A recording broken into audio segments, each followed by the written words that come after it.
Example number 38 जो था हमारा लास्ट वाला,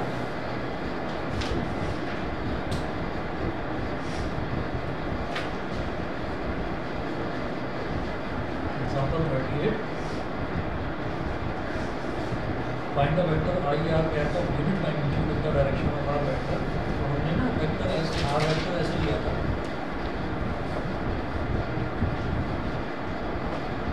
इधर एक्स एक्सिस था, इधर वाई एक्सिस था, ये ओरिजिन होता ही है। ये वाला वेक्टर हो गया था आर वेक्टर, और यहाँ पर लिखेंगे एक्स कोमा वाई, तो ऐसे था ये आर वेक्टर हमको दे रखा था x i cap plus y j cap, R vector ही दे रखा था x i cap plus y j cap. और एक चीज़ ये बता रखी थी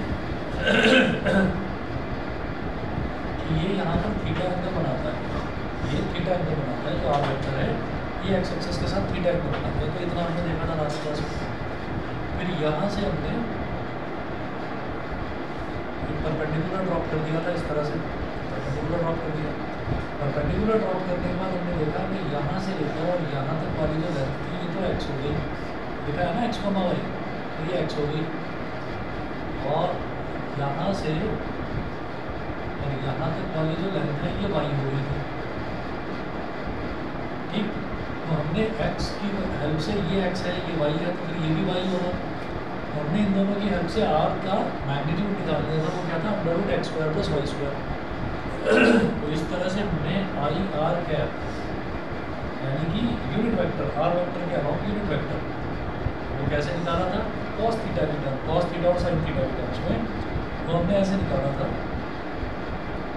कॉस थीटा आई कैप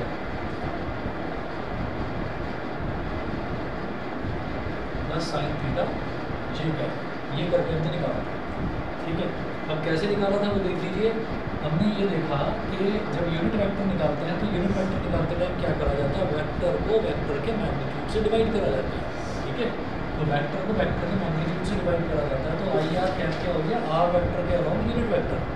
तो आर वेक्टर को हमने आर वेक्टर के मैग्नीट्यूड से डिवाइड कर दिया। तो आप ये देखिए आर वेक्टर तो आर से डिवाइड कर दिया, आर वेक्टर क्या था x i cap plus y j cap, और इसको आर से डिवाइड कर दिया। आर क्या है, आर किसी वेक्टर का मैग्नीट्यूड है, मैग्नीट्यूड क्या हो जाएगा under root x square plus Y square. अब स्प्लिट कर देंगे x upon under root x square plus Y square into i cap plus y upon under root x square plus Y square into j cap. ये अलग अलग split कर दिया। X upon under root x square plus Y square, x क्या है इस theta के हिसाब से देखें तो बेस, और ये हो जाएगा हाइपोटेन्यूज एक्स स्क्वायर बेस का स्क्वायर प्लस परपेंडिकुलर का स्क्वायर उसका अंडर रूट। तो ये जो आर का मैग्नीट्यूड है यहाँ से लेकर यहाँ तक वाली लेंथ ये होगी under root x square plus Y square. तो x upon under root x square plus Y square क्या हो जाएगा कॉस थीटा।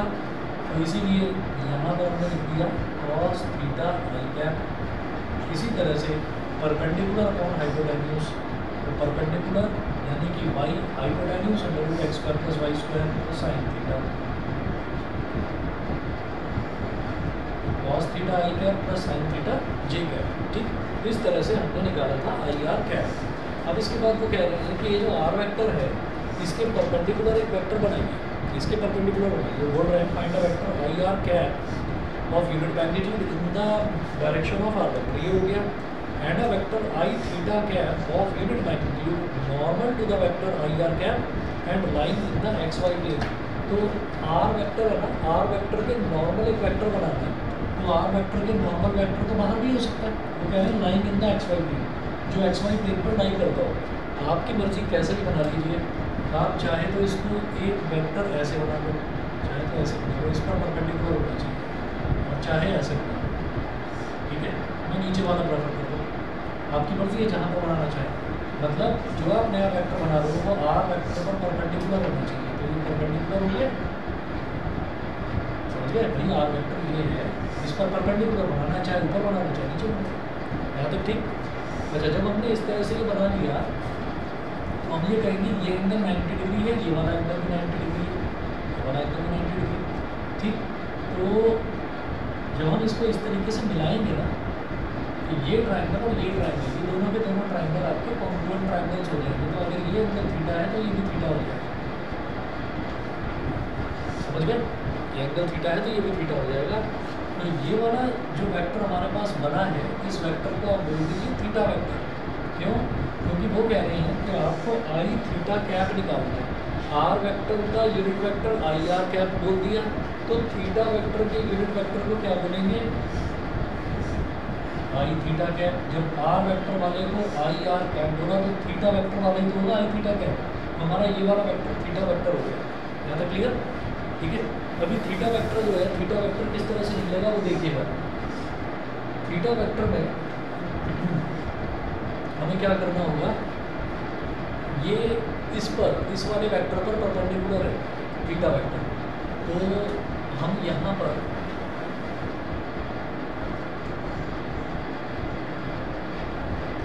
इसको किस तरीके से निकालेंगे आप ये देखिएगा कि अगर मान लीजिए मेरे को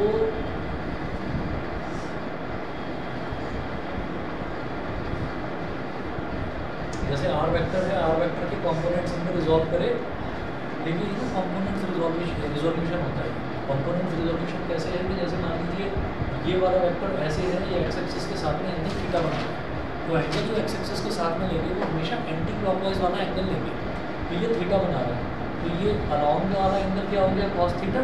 तो एक्स की जगह तो लिख देंगे कॉस थीटा, कॉस थीटा आ गया। और जो परपेंडिकुलर वाला कंपोनेंट होता है वो साइन थीटा, तो वाई की जगह आ गया साइन थीटा। यहाँ तक क्लियर है? ऐसे ही जब ये वाला वेक्टर है तो इसका जब हम कंपोनेंट्स रिजॉल्व करेंगे ना तो वो ऐसे हो जाएंगे। ये देखेंगे कि ये वाला जो वेक्टर है ये यहाँ पर इसके साथ कितना एंगल बना रहा है, एक्स एक्सिस के साथ में 180 माइनस थीटा। तो आप क्या करेंगे, आप ये कहेंगे आई थीटा क्या is equal to cos 180 minus theta I cap plus sine 180 minus theta J cap. ये समझ में आ गया?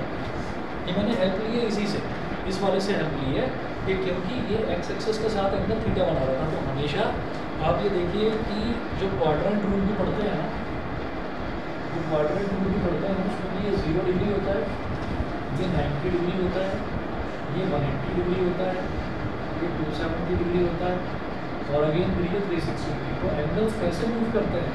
एंगल्स यहाँ से स्टार्ट होगा और एंटी क्लॉकवाइज मूव करते हैं। मतलब जैसे घड़ी की सुइयाँ चलती हैं वो तो ऐसे चलती हैं, ठीक है, लेकिन हमें एंटी क्लॉकवाइज हमें उसके उल्टा चलना है। तो जो एंटी क्लॉकवाइज एंगल होते हैं वही हम लेते हैं। एंटी क्लॉकवाइज एंगल्स को पॉजिटिव एंगल्स बोला जाता है। आप कहेंगे नहीं मुझे तो क्लॉकवाइज लेने हैं, तो क्लॉकवाइज वाले एंगल्स को क्या लिया जाएगा? नेगेटिव लिया जाएगा, ठीक है। तो आप ये देखिए कि आप ये कहोगे कि मेरे को तो एक क्लॉकवाइज एंगल लेना था, फिर इसको माइनस थीटा ले, ठीक है ना। आपको जैसा उचित लगे वैसा हमने ये कहा कि cos 180 माइनस थीटा आई कैप, cos 180 माइनस थीटा आई कैप ये हो गया, और ये हो गया हमारे पास साइन 180 माइनस थीटा जे कैप, ठीक है। अच्छा जी, तो ये हमारे पास आ जाएगा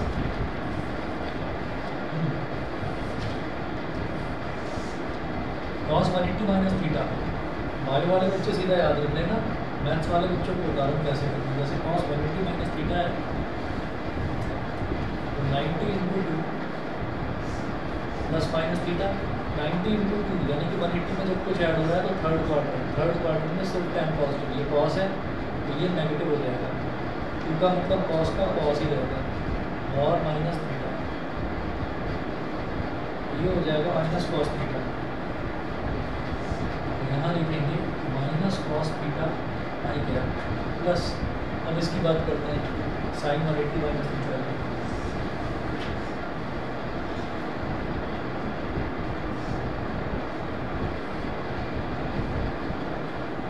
sign 90 into plus minus theta, 90 into में कुछ ऐड हुआ तो थर्ड क्वार्टर में सिर्फ पॉजिटिव ये साइन है, ये नेगेटिव, टू का मतलब इवन नंबर, साइन का साइन रह गया, legal axis minus theta sign minus sign theta होता है, तो ये प्लस का साइन थीटा होता है, तो प्लस का साइन थीटा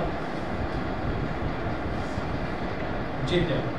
अब अगर आप इसका आंसर देखेंगे ना तो आंसर में ये दे रखा है माइनस का आई कैप साइन थीटा प्लस का जे कैप कॉस थीटा। तो वो उसका क्या मतलब है, हमने वेक्टर इस डायरेक्शन में दिया और उन्होंने वेक्टर ऐसे ले लिया। भाई एक्स वाई प्लेन में रखना है तो आप नीचे की तरफ ले लो या ऊपर की तरफ ले लो, आपकी तरफ। मैंने तो थीटा की टर्म्स को निकालना था तो मैंने कहा ऐसे ले लूँ ताकि वो एक्स एक्सिस से मिलता हुआ मेरे को दिखाई दे रहा है कि एक्स एक्सिस से मैं हमने कितना बढ़ाया। तो बायो वाले बच्चे साइड में लिख लीजिए कि cos 180 minus theta is equal to, या नोट्स में ऊपर लिख लो नहीं, cos 180 minus theta is equal to minus cos theta. ठीक है ना, नोट्स के नीचे जगह बची हुई है, यहाँ लिख लीजिए cos 180 minus theta is equal to minus cos theta. ठीक, और sine 180 minus theta is equal to plus का साइन थीटा, तो वो प्लस साइन थीटा होगा। बताइए क्लियर?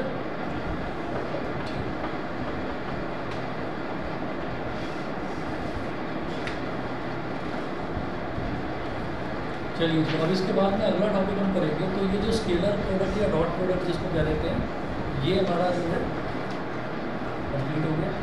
इसके बाद अगला टॉपिक देखेंगे vector product of two vectors. ठीक है, vector product of two vectors तो नेक्स्ट पेज पर आ जाइए।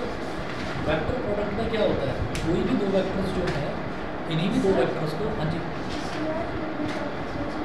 वेक्टर प्रोडक्ट के बाद में हमारा प्रोजेक्टाइल मोशन बचा हुआ है। हाँ, प्रोजेक्टाइल मोशन में 1 2 3 4 डेरिवेशंस हैं और न्यूमेरिकल्स हैं, बस इतना।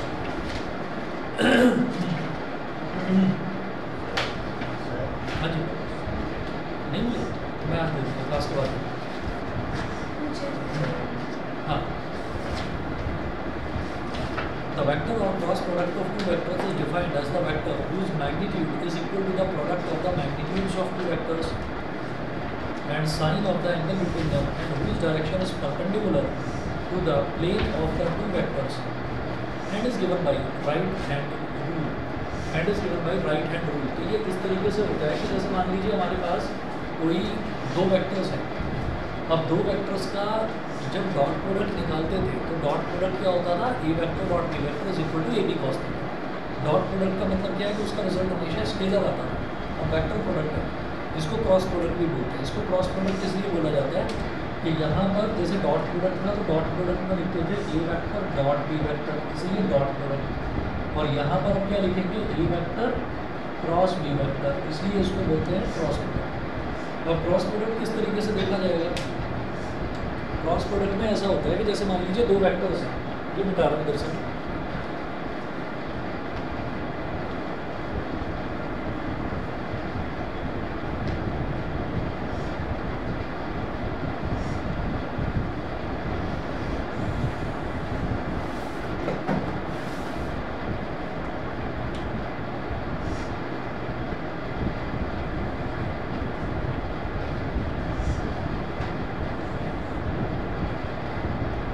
वेक्टर प्रोडक्ट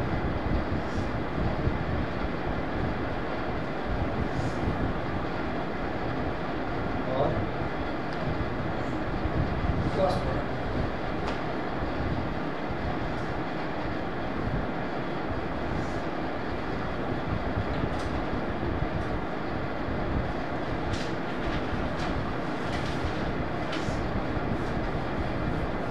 जैसे मान लीजिए एक वेक्टर ये है ए वेक्टर और एक वेक्टर है बी वेक्टर, तो दोनों एक जगह जुड़े हुए हैं, दोनों का जो इनिशियल पॉइंट है वो सेम है। कोई इनिशियल वेक्टर्स कहा जाता है, नहीं भी होगा तो हम इनिशियल पॉइंट उनका सेम बना लेंगे। ठीक है, अच्छा अब जब देखिएगा कि जैसे ये दे रखा है ए वेक्टर है, इधर बी वेक्टर, अब इसका वेक्टर प्रोडक्ट निकालना है।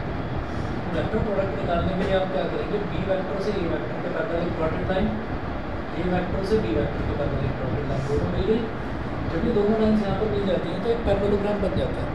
हमने वेक्टर एडिशन का भी जो पैरेललोग्राम रूल था उसमें ऐसे ही करा, पैरेललोग्राम बनाया। ठीक है, यहाँ पर हम क्या करेंगे कि इसको शेड कर दीजिए,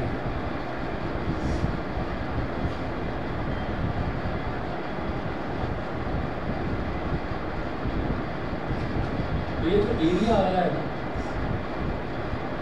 एरिया ऑफ दिस पैरेललोग्राम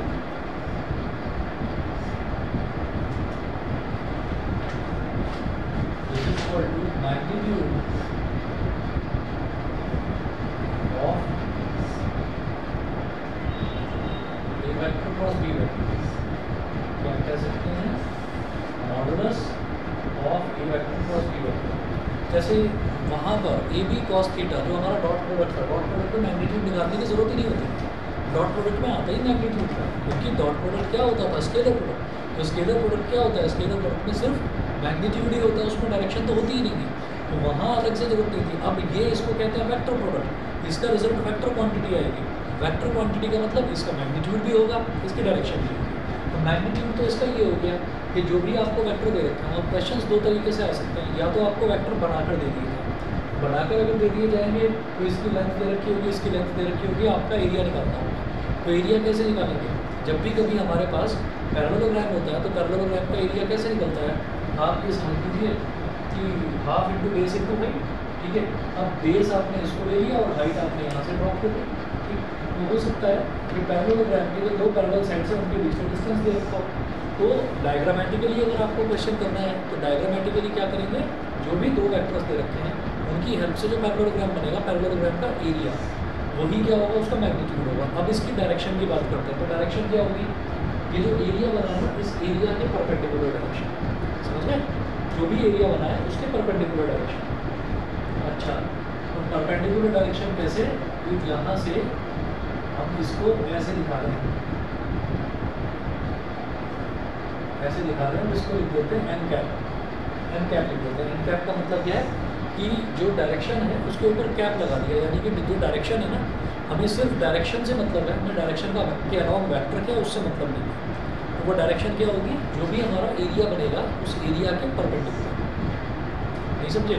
अब ये कहेंगे कि अगर मान लीजिए एक वेक्टर ऐसे है, एक वेक्टर ऐसे है और दूसरा वेक्टर ऐसे है, तो उन दोनों की हेल्प से पैरेललोग्राम तो ये बन गया। हम ये कहेंगे कि अच्छा पैरेललोग्राम तो बन गया, तो ये तो उस वेक्टर का मैग्नीट्यूड है, इस मैग्नीट्यूड इस वेक्टर का डायरेक्शन का होगा, हम ये कहेंगे इस वेक्टर का डायरेक्शन होगा इसके परपेंडिकुलर, ठीक है, ऐसे होता है। तो अब इसमें जो ये दे रखा है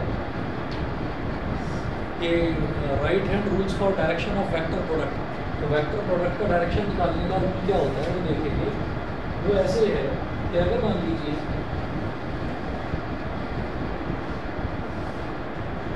ये वेक्टर है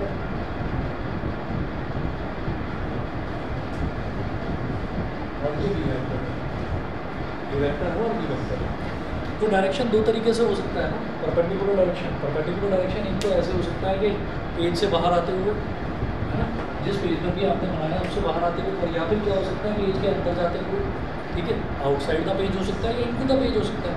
तो वो निकालेंगे कैसे, अगर मान लीजिए आपसे बोला जा रहा है A vector cross B vector, अगर बोला जा रहा है A vector cross B vector,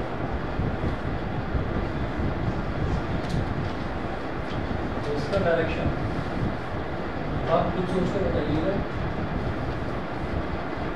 कभी घर में कुछ इंजीनियरिंग दिखाई है, कुछ कलाकारी करी है और पेचकस लेकर उससे कसाओ किसी चीज़ को, कभी ढीला करो, तो जब पेचकस से कसते हैं किसी भी चीज़ को तो हम अपने हाथ को, जैसे मान लीजिए यहाँ पर मैंने कील लगाई या स्क्रू लगाया, स्क्रू लगा के मैं उसको ऐसे ऐसे घुमाता हूँ, तो दुनिया का हर पेचकस ऐसे ही चलता है।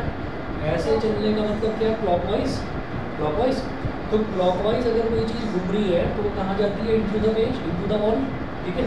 और जब उसको पेज को खोलना होता है तो कैसे करते हैं, उल्टा घुमाते हैं, एंटी क्लॉकवाइज घुमाते हैं तो बाहर आता है, तो इसी को राइट हैंड स्क्रू रूल बोलते हैं, ठीक है, इसी को राइट हैंड स्क्रू रूल बोलते हैं। अब ए वेक्टर क्रॉस बी वेक्टर है, तो आपको क्या करना है, ए वेक्टर को बी वेक्टर की तरफ घुमाना है, ऐसे ए वेक्टर क्रॉस बी वेक्टर, तो ए वेक्टर को बी वेक्टर की तरफ घुमाना है। तो कैसे घुमा रहे हैं, एंटी क्लॉकवाइज, तो पेचकस को कैसे घुमा रहे हैं, एंटी क्लॉकवाइज, तो पेज कहाँ आ रहा है, बाहर की तरफ।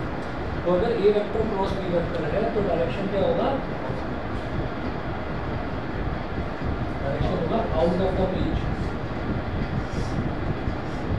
डायरेक्शन होगा out of the page, out of the page, जिस भी पेज पर आप वेक्टर बना रहे हैं उसके बाहर की तरफ, आउट ऑफ द पेज। यहाँ पर देख लीजिए छोटा सा सर्कल बनाकर, छोटा सा सर्कल बनाकर उसके अंदर डॉट बनाकर, छोटा सा सर्कल बनाकर उसके अंदर डॉट बना दो। इसका मतलब क्या है कि अगर मैंने यहाँ पर लिख दिया ना ऐसे एक सर्कल बनाकर एक डॉट लगा दिया, तो इसका मतलब ये मेरे को टेढ़ी लाइन बनाने की जरूरत नहीं है।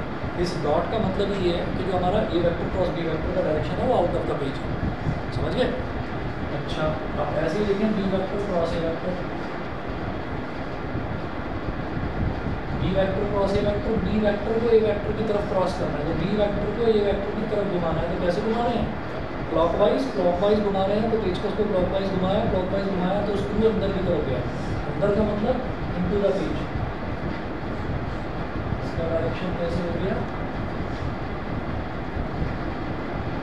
Into the page.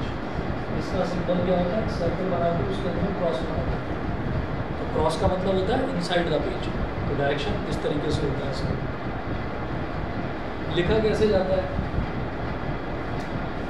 A vector cross B vector is equal to A B sine theta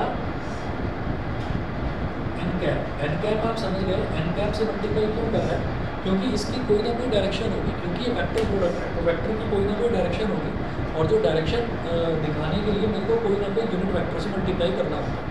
ठीक है, तो जो मैग्नीट्यूड है ये ए वेक्टर क्रॉस बी वेक्टर, ये जो मैग्नीट्यूड है ये जो है ये ए बी साइन थीटा के भी इक्वल होता है।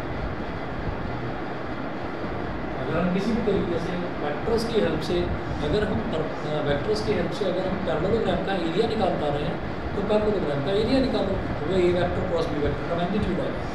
अगर ए वेक्टर और बी वेक्टर के बीच का एंगल दे रखा है थीटा, तो आप ए बी साइन थीटा निकालो, तो उसका मैग्नीट्यूड आ गया। और एक और तरीका होता है कि अगर वेक्टर्स हमको आई कैप, जे कैप और के कैप की टर्म्स में दे रखे हैं, तो उनको कैसे सॉल्व करा जाता है। अब देखिएगा नोट्स में पेज नंबर 23 पर राइट हैंडेड स्क्रू रूल में यही कहानी समझा रखी है जो मैंने आपको यहाँ पर बताई।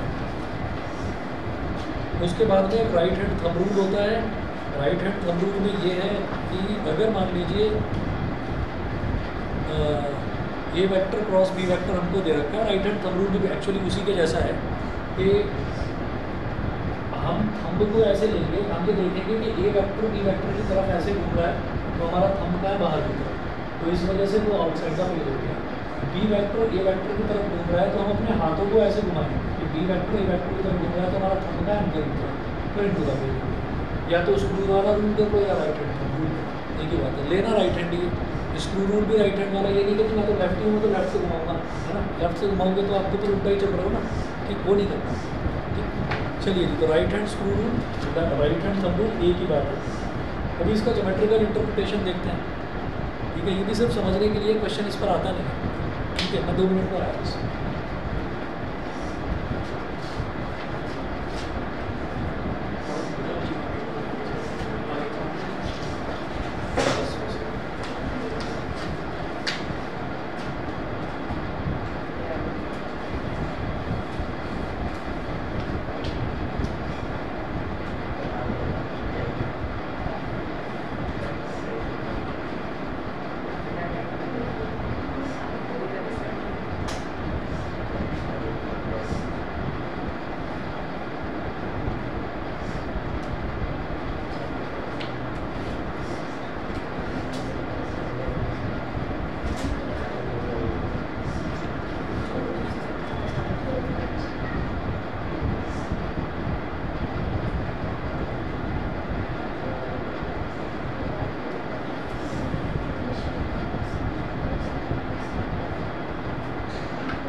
चलिए जी, अब नेक्स्ट देखेंगे geometrical interpretation of vector product. इसमें देखिएगा क्या है, suppose two vectors A vector and B vector are represented by the sides OP and OQ of a parallelogram OPRQ as shown in figure. ठीक है, तो ये वाला क्वेश्चन है और द पेज डायरेक्शन वाला क्वेश्चन है, उसमें मैं इसका डायग्राम गिवन होगा। हाँ, या तो डायग्राम दे रखा होगा, और अगर डायग्राम नहीं दे रखा होगा तो ये चीज़ पूछी ही नहीं जाएगी आपसे। ठीक है, तो डायरेक्शन कैसे निकालनी होगी, डायरेक्शन निकालने के ना अलग अलग तरीके हैं। कई बार ये है कि आपसे डायरेक्शन पूछी जाएगी तो आपको बस एंगल निकालना होगा थीटा, कि थीटा ये बन रहा है, बस और कुछ नहीं बताना। मैं आपको बता दूँगा आपको क्वेश्चन में। देखिएगा, suppose two vectors A vector and B vector are represented by the sides OP and OQ of a parallelogram OPRQ as shown in figure. तो एक पैरेललोग्राम बना रखा है OPRQ, और ये बोला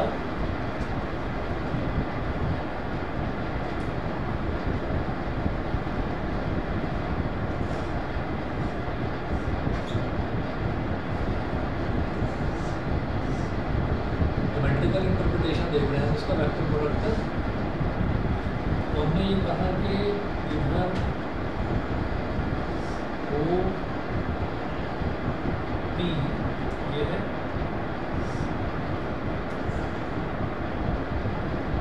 और ये OQ है। ये जो पूरा OP है ना, इसको तो बोल दिया ए वेक्टर, और ये जो पूरा OQ है इसको बोल दिया बी वेक्टर। ठीक, अब जरा देखिएगा दोनों के बीच में ए वेक्टर और बी वेक्टर के बीच में एंगल बना दिया थीटा। ठीक है, अब क्या करेंगे, अब यहाँ से हमने परपेंडिकुलर ड्रॉप कर दिया ऐसे, यहाँ से हमने परपेंडिकुलर ड्रॉप कर दिया इस तरीके से। अच्छा, और इस पॉइंट को, इस वाले पॉइंट को जहाँ पर हमने परपेंडिकुलर ड्रॉप करा, इस पॉइंट को हमने बोल दिया कैपिटल M। OP की हेल्प से और OQ की हेल्प से, OQ से आप OP के पैरेलल एक डॉटेड लाइन ड्रॉ करेंगे ऐसे, और OP से OQ के पैरेलल एक डॉटेड लाइन ऐसे, ये हो गया। और जब ये दोनों मिल रहे हैं तो इन दोनों का एरिया बन जाएगा। अभी यदि उस एरिया की भी मैं बात करता हूँ, तो अब आप ये देखिएगा कि ये मैं QN किस तरीके से निकालूंगा। ऐसे देख लीजिए, इन ट्राइंगल QNO, अगर यहाँ पर मैं साइन थीटा निकालने लगूँ तो साइन थीटा क्या हो जाएगा, परपेंडिकुलर, थीटा के सामने वाली साइड इज परपेंडिकुलर, 90 डिग्री के सामने वाली साइड इज हाइपोटेन्यूज। ठीक है, तो यहाँ पर हमारे पास साइन थीटा कैसे निकलेगा, परपेंडिकुलर मतलब QN अपॉन हाइपोटेन्यूज, हाइपोटेन्यूज मतलब OQ, और OQ की लेंथ ही तो बी वेक्टर का मैग्नीट्यूड यानी कि b है। तो sine theta is equal to QN upon b, b को इधर ले जाइए, QN is equal to b sine theta. ठीक, तो इस तरह से यहाँ पर इधर आप डायग्राम में देखेंगे तो ये जो QN है इसकी लेंथ की जगह यहाँ पर लिखा हुआ है b साइन थीटा। यहाँ तक समझ में आ गया, ये हो गया b साइन थीटा। अब देखिएगा, यहाँ पर इन्होंने बोला है कि the magnitude of vector product A vector cross B vector is, तो मैग्नीट्यूड जो है A vector cross B vector का मैग्नीट्यूड हमने कहा कि AB साइन थीटा है ना। तो जो AB साइन थीटा है उसका मैग्नीट्यूड वो निकालते हैं जरा, और देखते हैं क्या क्या मिल रहा है उससे। A vector cross B vector का magnitude is equal to AB sine theta होता है। ये हमने वेक्टर प्रोडक्ट के फॉर्मूले में देख लिया कि ये जो पोर्शन है ये तो मैग्नीट्यूड है, और एन कैप से मल्टीप्लाई कर रहे हैं उसकी डायरेक्शन दिखाने के लिए, तो उसकी डायरेक्शन किस तरह, ठीक है, एन कैप से मल्टीप्लिकेशन उसकी डायरेक्शन दिखाने के लिए होगा। तो ये हो गया AB साइन थीटा, यहाँ तक क्लियर। अभी जो AB साइन थीटा है, इस AB साइन थीटा को हम कैसे लिखेंगे, ये जो B साइन थीटा है, इस B साइन थीटा को तो इसको A को तो ऐसे लिखा रखेंगे, और A multiplied by B sine theta. ठीक है,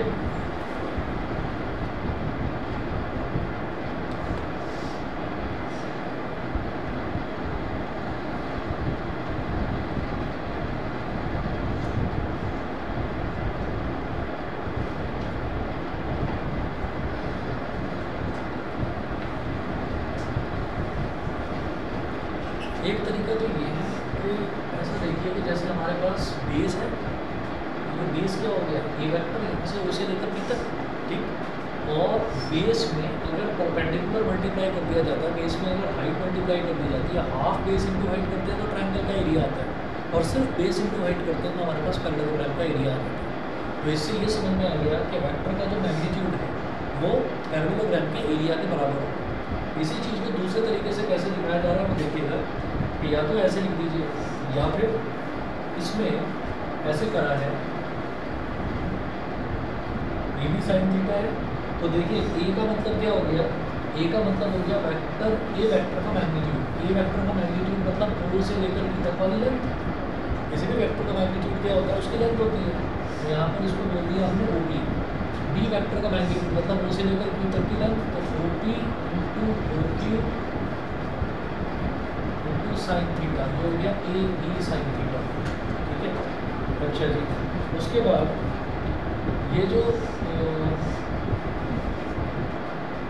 ओ क्यू साइन थीटा है यही तो क्यू एन है, O P into Q N, यही तो क्यू एन है। तो इस चीज़ को इन्होंने ऐसे बोल दिया कि ओ पी और क्यू एन ये क्या हो गया, बेस इंटू हाइट। ठीक है, यहाँ पर ये कह देंगे बेस इंटू हाइट है, तो ये हो गया एरिया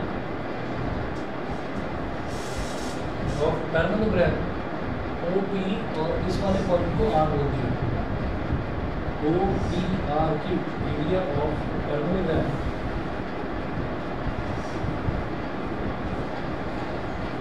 ओ पी आर क्यू। बताइए जी, क्लियर है? Thus the magnitude of the vector product of two vectors is equal to the area of the parallelogram formed by the two vectors as its adjacent sides. So अगर दोनों vectors का वो parallelogram की adjacent sides मानते हुए उसका area निकालें तो वो हमारे पास मैग्नीट्यूड आ जाता है वेक्टर प्रोडक्ट का। ठीक है जी, क्लियर है क्या? अब देखिएगा, अब हमें वेक्टर प्रोडक्ट के कुछ प्रॉपर्टीज़ देखनी है। हमने ये देखा कि अगर मैं ए वेक्टर क्रॉस बी वेक्टर कर रहा हूँ तो उसका जो डायरेक्शन है वो कहाँ जा रहा है, अंदर की तरफ, और सॉरी बाहर की तरफ आ रहा है। और अगर मैं B vector cross A vector कर रहा हूँ तो उसका डायरेक्शन कहाँ जा रहा है, वो अंदर की तरफ जा रहा है, इनटू द पेज जा रहा है। इसका मतलब क्या है कि वेक्टर जो है, वेक्टर तो डायरेक्शन पर डिपेंड करता है। हमने डॉट प्रोडक्ट में ये देखा था कि A vector dot B vector करो या B vector dot A vector करो, एक ही बात होती है। यहाँ एक बात नहीं है, A vector cross B vector कर रहे हैं तो डायरेक्शन कुछ और है, B vector cross A vector कर रहे हैं तो डायरेक्शन उसका जस्ट अपोजिट है। ठीक है, तो आप ये देखेंगे पहली ही प्रॉपर्टी यही है कि vector product is anti commutative. एक तो नॉन कम्यूटेटिव होता है, भाई कम्यूटेटिव रूल फॉलो नहीं कर रहा कि मतलब A vector dot B vector जो है वो B vector dot A vector के बराबर है, वो तो कम्यूटेटिव हो गया। A vector cross B vector anti commutative है। एंटी कम्यूटेटिव का मतलब है कि A vector cross B vector minus B vector cross A vector के बराबर है। ये चीज़ समझ में आ गई भाई? A vector cross B vector जो है उसकी डायरेक्शन क्या है, out of the page. Out of the page को अगर पॉजिटिव माना तो B vector cross A vector की डायरेक्शन क्या होगी, इनटू द पेज। तो अगर एक चीज़ को पॉजिटिव मान रहे हो तो दूसरी चीज़ जो उसके अपोजिट है वो नेगेटिव हो गई। ऐसे ही होता है। एक्स एक्सिस में अगर राइट वाली साइड को पॉजिटिव मानते हैं तो लेफ्ट वाली साइड नेगेटिव, वाई एक्सिस में टॉप वाली साइड को, ऊपर वाली साइड को पॉजिटिव मानते हैं तो नीचे वाली नेगेटिव। ऐसे होता है। आगे चलेंगे, सेकंड देखिएगा, vector product is distributive over addition. तो डिस्ट्रीब्यूटिव रूल क्या होता है, वो जो आप एक्सपेंड करते हैं ना, उस एक्सपेंशन को ही कहते हैं डिस्ट्रीब्यूटिव रूल। तो सेकंड प्रॉपर्टी देखिएगा,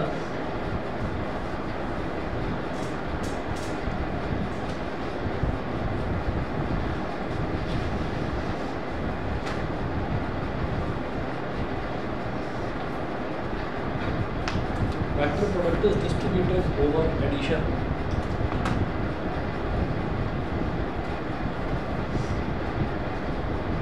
तो फर्स्ट तो हमने देखा एंटी कम्यूटेटिव है,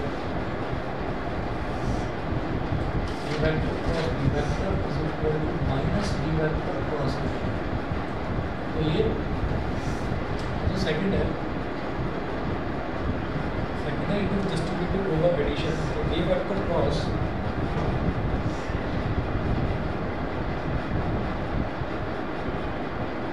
वेक्टर प्लस सी वेक्टर। अब ये क्या हो जाएगा, ये जो बीच का प्लस का साइन है तो ऐसे हो जाएगा। एक बार ए का मल्टीप्लिकेशन बी के साथ तो क्रॉस प्रोडक्ट है, तो लिखेंगे A vector cross B vector, फिर B vector cross C vector, बीच में प्लस का साइन एज ये हो जाएगा। Vector product of two parallel और anti parallel vectors is normal vector. अगर वेक्टर प्रोडक्ट हम दो पैरेलल या एंटी पैरेलल वेक्टर्स का निकालते हैं तो जो क्रॉस प्रोडक्ट है वो नल वेक्टर आता है, यानी कि जीरो वेक्टर आता है। ऐसा क्यों होता है? अगर हम बात करेंगे कि दो वेक्टर्स हैं सेम डायरेक्शन में, पैरेलल वेक्टर्स के मतलब उन दोनों के बीच में एंगल नहीं बन रहा है कुछ भी, एंगल नहीं बन रहा है कुछ भी, मतलब एंगल कितना है 0 डिग्री है। तो A vector cross B vector क्या हो जाएगा, A B sine zero. Sine zero क्या होता है, 0 है ना, और 0 इंटू एन कैप करेंगे, यानी कि आपने 0 को एक वेक्टर की डायरेक्शन दे दी तो 0 वेक्टर हो गया, बस इतना है। तो थर्ड में देखेंगे इफ अगर हमारे पास ये ए वेक्टर ऐसे है और बी वेक्टर ऐसे है और ए वेक्टर ऐसे है और बी वेक्टर ऐसे है, तो इस केस में क्या होगा, इस केस में theta is equal to 0 degree और इस केस में क्या हो जाएगा, theta is equal to 180 degree. मैं पहले भी बता चुका हूँ कि थीटा 180 डिग्री क्यों है, क्योंकि एक वेक्टर तो ऐसे डायरेक्शन में और एक वेक्टर ठीक ऐसे डायरेक्शन में, तो दोनों के बीच में एंगल कितना बनेगा 180 डिग्री, तो थीटा हो जाएगा 180 डिग्री। साइन 180 डिग्री भी 0 ही होता है। तो हम ये कहेंगे ए वेक्टर क्रॉस बी वेक्टर क्या हो जाएगा, ए बी साइन 0, क्या साइन 0 0 होता है, तो ये 0 vector. Similarly A vector cross B vector इस केस में ये हो जाएगा A B sine 180 degree, N cap sine 180 भी 0 होता है, तो ये भी 0 वेक्टर होगा। ठीक है, ये हमारी तीसरी प्रॉपर्टी। ठीक है, उसके बाद देखेंगे चौथी प्रॉपर्टी। चौथी प्रॉपर्टी है vector product of a vector with itself is a null vector. अगर किसी वेक्टर का खुद के साथ ही क्रॉस प्रोडक्ट करते हैं तो नल वेक्टर आ जाता है।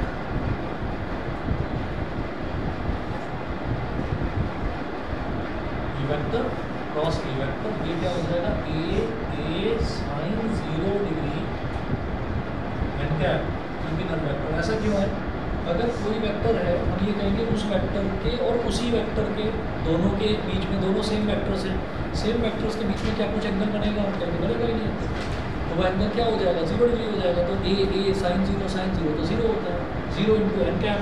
एन कैप अगर किसी भी टर्म में मल्टीप्लाई कर दिया जाता है तो वो उसको डायरेक्शन देने के लिए होता है केवल, तो 0 बन रहा था ये तो पूरा, उसको डायरेक्शन देंगे तो 0 वेक्टर हो गया।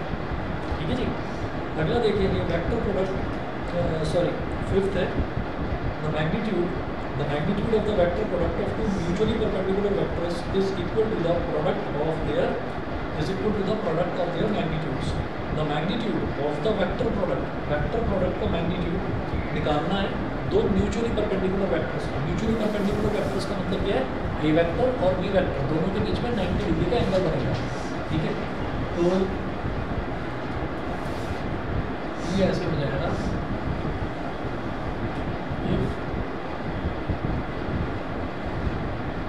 if A vector is perpendicular to B vector, then it implies that theta is equal to 90 degree. Then A vector cross B vector का मैग्नीट्यूड इज इक्वल टू क्या हो जाएगा, ए बी साइन 90। साइन 90 बन होता है तो result क्या आ गया, ए बी आ गया। ठीक है ना, यानी कि प्रोडक्ट ऑफ देयर मैग्नीट्यूड्स, दोनों के मैग्नीट्यूड्स का मैग्नीट्यूड ऑफ वेक्टर प्रोडक्ट मतलब cross product, magnitude of cross product is equal to product of their magnitudes. अगर दोनों के बीच में 90 डिग्री एंगल है, दोनों के बीच में अगर परपेंडिकुलर है वेक्टर्स आपस में। उसके बाद सिक्स्थ देखिएगा, सिक्स्थ प्रॉपर्टी दे रखी है, ये भी आपको समझ में आ जाएगी। अच्छा यहाँ तक समझ में आ जाएगी सबको, प्रॉपर्टीज वगैरह सब कुछ क्लियर है। ठीक है, उसके बाद देखिएगा सिक्स्थ प्रॉपर्टी दे रखी है I cap cross I cap is equal to 0।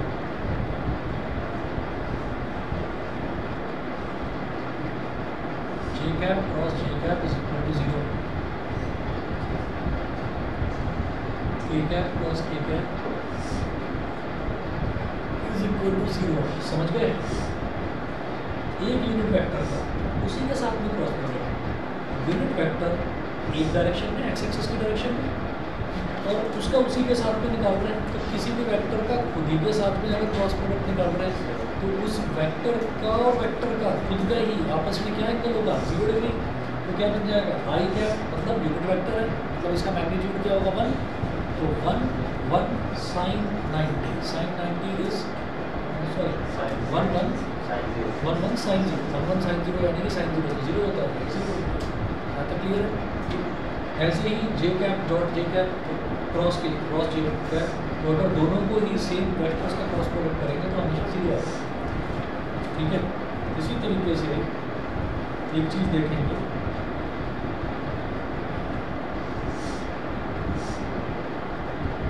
I cap cross J cap ये होगा के कैप के इनपुट, जे कैप क्रॉस के कैप ये होगा आई कैप के इनपुट, और के कैप क्रॉस आई कैप ये होगा जे कैप के इनपुट, ऐसे, ठीक है। ये कैसे बना, ये देखिए, इसको याद रखने का तो तरीका बना देते हैं। हमने ये कहा आई कैप यहाँ पर, जे कैप यहाँ पर, के कैप यहाँ पर। आई कैप का जे कैप के साथ में क्रॉस प्रोडक्ट अगर करेंगे, आई कैप क्रॉस जे कैप अगर करेंगे तो वो क्या बन जाएगा, के कैप बन जाएगा। जे कैप क्रॉस के कैप अगर करेंगे तो वो आई कैप बन जाएगा, ठीक है। के कैप क्रॉस आई कैप करेंगे तो वो जे कैप बन जाएगा, यानी कि ऐसे सर्कल चलता जा रहा है, ठीक है। अच्छा, ऐसा हो क्यों रहा है? ऐसा इस वजह से हो रहा है कि आप ये देखिएगा, आई कैप है एक्स एक्सिस के डायरेक्शन में, आई कैप यहाँ है, जे कैप है वाई एक्सिस के डायरेक्शन में, ठीक है। तो अगर मैं आई कैप क्रॉस जे कैप कर रहा हूँ तो जरा बताना जेड एक्सिस कहाँ पर होगा, एक तो बाहर की तरफ, और एक Z axis negative Z axis कहाँ होगा, अंदर की तरफ होगा।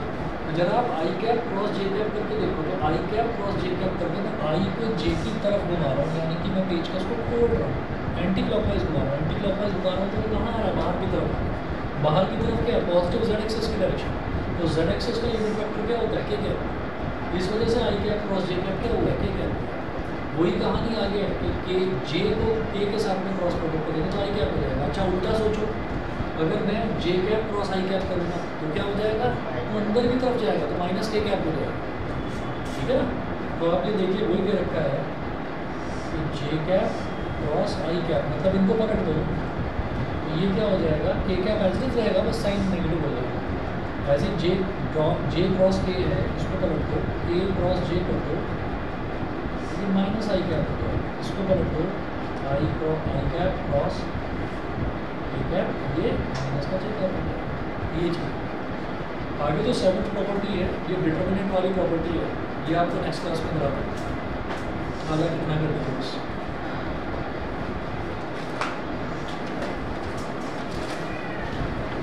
इसके बाद इसके न्यूमेरिकल्स हैं, और न्यूमेरिकल्स के बाद में जो है आपका प्रोजेक्टाइल मोशंस का लास्ट टॉपिक है, थोड़ा सा लेंथी है लास्ट टॉपिक।